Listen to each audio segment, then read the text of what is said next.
Black Op Radio presents 50 Reasons for 50 Years. Why the Warren Commission may be the greatest fraud perpetrated on the American public. Now your host, Len Osanek. Mexico City, fall 1963. The Warren Commission claimed that Lee Oswald visited the Cuban consulate and the Russian embassy in an attempt to secure a visa to visit Cuba. But where's the evidence? No photos, no audio recordings, no positive identification. Researcher John Armstrong explains. My name is John Armstrong, and I'm the author of the book Harvey and Lee. There is no definitive proof that Lee Harvey Oswald went to Mexico City. I believe the whole thing was staged. The CIA had the Cuban embassy phone conversations taped in 10 different places. They had the Russians' phone conversations taped. There was a lot of discussion, especially the HSCA, about the cameras that were all around the Cuban embassy and the Russian embassy. These were called pulse star cameras.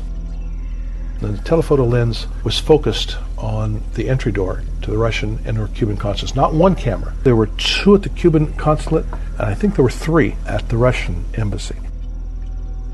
Strangely enough, the CIA, through the testimony of David Atlee Phillips, the cameras were not working on the days that Oswald visited the Cuban consulate or the Russian embassy. The House Select Committee did subsequent investigations and found that they were working, and Phillips was lying. A short man with blonde hair showed up at the Cuban consulate and identified himself as Oswald. Yet there are no CIA photographs or tape recordings that identify this man. None of the consulate employees or the 2 CIA assets inside the Cuban compound identified the man as Lee Harvey Oswald. Look at the description of the man who Sylvia Duran said entered the Cuban consulate. She described him as short, blonde, unelegantly dressed, and his face turned red when he got frustrated.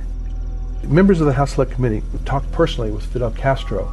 Castro's people gave the House Select Committee photographs that they had taken of the person who identified himself as Oswald at the Cuban consulate in 1963. When Sylvia Duran suggested Oswald talk to him about getting a visa, Oswald, he calls the Soviet embassy from Sylvia Duran's office. He made a call, talked in very, very broken Russian, and that tape recording was recorded by the CIA. And what we have now is a person who appears to be somewhat desperate to get a visa to go back to Cuba.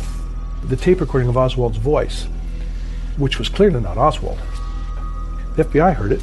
They were of the opinion that this is not Lee Harvey Oswald's voice. And then the tape disappeared or was erased.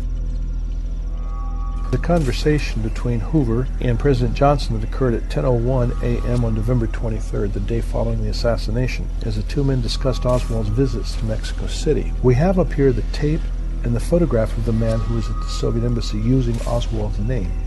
The picture and the tape do not correspond to this man's voice, nor to his appearance. In other words, it appears that a second person who was at the Soviet embassy down there.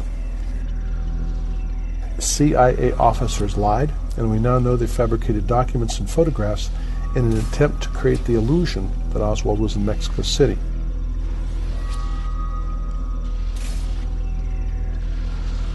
The Warren Commission had very little documentation that placed Oswald in Mexico City, but had reports from credible eyewitnesses that placed him in Dallas at the same time. The Commission knew that photographs and a tape recording showed that someone impersonated Oswald in Mexico City, but they kept that information from the public because it strongly suggested a conspiracy. The CIA summarized Sylvia Duran's statements for the Warren Commission, removing the description of a short, blonde Oswald. The Warren Commission was not the least bit suspicious that all the CIA's photo and audio surveillance allegedly either failed or was hastily erased against proper procedure.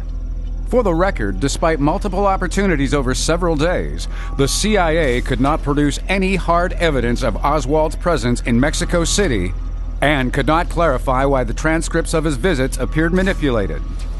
Stay tuned for the next installment as we expose week after week 50 lies the Warren Commission would like you to believe.